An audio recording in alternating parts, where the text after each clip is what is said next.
Hi, I'm Jane Alalibo and I'm your civic education teacher. The topic we'll be looking at today in civic education is rights and duties. In our previous lesson, we learned about citizenship and who a citizen is. We said that a citizen is a member of a country who has full constitutional rights and responsibilities. That is going to be the focus of our study today, rights and duties. Note that in the course of the study, we will be interchanging duties for responsibilities because they mean the same thing. First of all, we'll be talking about rights. What are rights? Rights can be defined as the social, moral, and legal entitlements given to citizens which are recognized by the society and enforced by the state. We have three keywords underlined here: social, moral, and legal entitlement. When we say social, this means that our rights are societal, that is, they apply to everyone around us in the society. Your rights are not very personal, but they are social. It applies to everyone around you. Moral refers to the right behavior or the right way of doing things. So when we say rights are moral, it means that they are acceptable and right for us as individuals and citizens. And when we say they are legal entitlements, it means that they are backed up by the law, they are accepted by the law. And this can be found, our rights can be found in the Constitution. The Constitution is made up of principles and rules which guide its states. So when we say something is legal and accepted by the law, then it is in the Constitution. Our rights can be found in the Constitution. The simplest definition could be that rights are what people deserve, irrespective of who they are or where they live. Now we have some fundamental human rights. When we say fundamental, it means that these rights are basic, they are natural, and they are universal. That is, wherever you are in the world, these fundamental human rights are things that you deserve.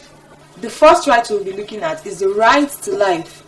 Every human being deserves a right to live. That is why one person cannot wake up one day and kill another individual. If you do that, then you will be prosecuted before the law because it is wrong.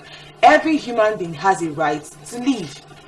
The second right is the right to freedom of movement. Everybody has a right to move wherever they are. That is why somebody can just decide to leave Port Harcourt and go and live in Imo State.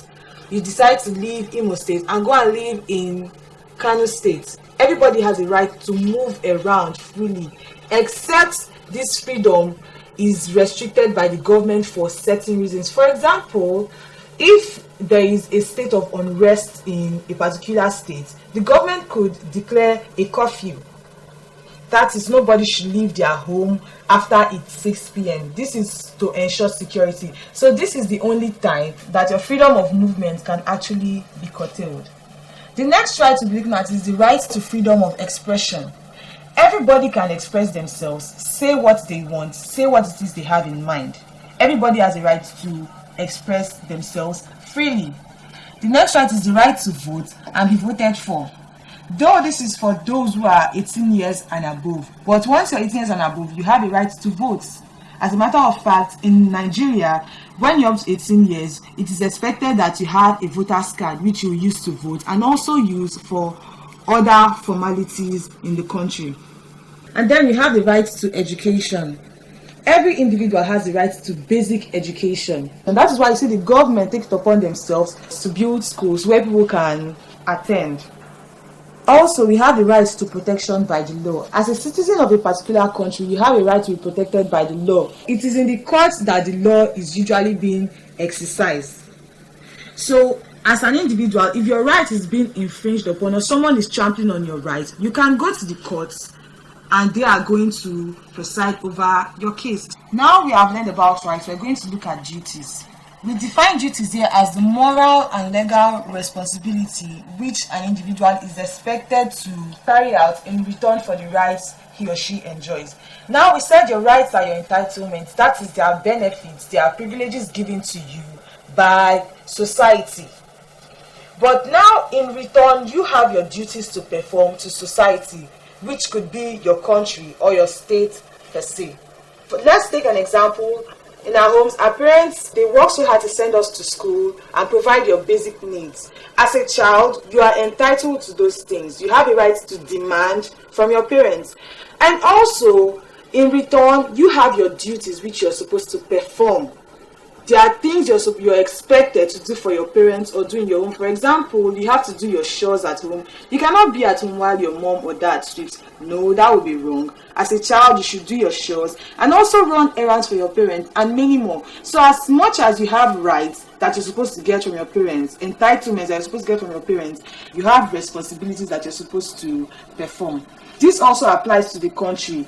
We get our rights, our benefits and privileges from society, while we also have to give back to society. And like we said, they are moral, which means it is acceptable and it is right. And they are legal, it is in the law, which means it is expected and mandatory that you perform your duties. Let's look at some of these duties which we are supposed to perform as citizens. Payment of taxes and other rates. As a citizen, it is expected that you pay your taxes as far as you have a job from which you earn salary, or also have a business from which you make profit. And your tax is just a fee, which is a little percentage of what you earn or profits you make from your business. Other rates could include electricity bills and water bills, even sanitation bills in some states in Nigeria. The second duty which we have here is obedience to the laws of the land. As a citizen of a particular country, it's expected that you obey the laws guiding that particular environment. If you're in Nigeria, it is expected that you obey every single law guiding Nigeria. And if you disobey, you will be punished. The third duty which we're looking at is using your properties to the benefit of others. Remember when we talked about rights earlier, we said you have the freedom to live. That is, you have the freedom to live the way you want. That is, you can get whatever you need for yourself, use whatever you want. But in doing that, you shouldn't inconvenience other people. For example, you live in a compound where other people also live. You buy a generator. It is expected that while you're using that generator, you shouldn't inconvenience other people. If that generator probably emits smoke that is hazardous to the health of others, then you are infringing on their rights. You are doing what is wrong. Whatever you're doing or whatever property you're using should be to the benefit of others. And the fourth we have here is assisting law enforcement agencies in exposing criminals. As a patriotic citizen of your country, it is expected that you assist law enforcement agencies in apprehending or exposing criminals. Now, this does not mean you have to carry a gun to fight off thieves and kidnappers and other criminals. No, but what you should do is expose them. If you know any criminals in your area, you should report them to the relevant authorities, which happen to be the police. If you know drug addicts or a place where criminals are used to hiding out, you shouldn't aid and abet by keeping quiet. That is covering them up. Rather, you should expose them to the authorities so that they can be arrested. And the fifth we have here is showing respect to national symbols. I'm sure we are very familiar with our national symbols. In Nigeria, we have the coat of arms, we have the national flag, we have the national pledge, the national anthem. We are expected to show respect to these symbols. For example, whenever you hear the national anthem, it's expected that you stand at attention. This is something you should observe as a way of respect for the national symbol. Also, you find out that during riots and war times, some people go as far as taking the national flag of the country and burning it or misusing it. That is very, very wrong. It is disrespecting the national symbol. So as a citizen, it is expected that you respect the national symbols of your country. Now, our rights and duties are very, very important to us as individuals because it protects our basic freedoms, and it is also very important in society generally. We are going to look at the importance of our rights and duties in society. First, we have it promotes peace, it ensures discipline, it ensures due process is followed, and it maintains social control. Now we are going to look at the importance which we've listed individually. First, we said it promotes peace. When rights are respected and duties are performed, there will be peaceful coexistence in society. This means that when I know my rights and I respect them, and I also know the rights of the next person and I respect them, then we can live peacefully in society. Also, we say it ensures discipline. The performance of duties and respect of rights by citizens will create orderliness and discipline in the society. For example, we have a right to peaceful assembly. Now it is stated peaceful assembly, which means if people go as far as carrying out riots that involves killing and causing disorder in society, that is wrong. We all have a right to peaceful assembly and not any form of assembly that is going to disrupt orderliness in society. Also, we say that rights and duties in society is important because it ensures due process is followed. Due process simply refers to doing things in an orderly manner and according to laid down principles and rules. For almost every process in society generally, there is a laid down principle and rules that people are supposed to follow. We have our rights and duties written in the Constitution, which serve as a basis for due process. Now, the Constitution, like I said before, is a place where the principles and rules for living in a state is contained.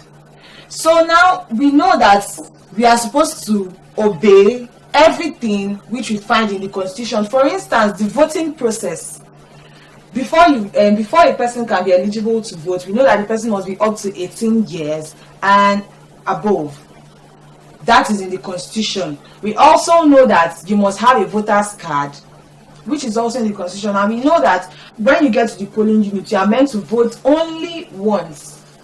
Now, if people are able to follow these particular procedures, which is listed in the Constitution, then due process will be followed.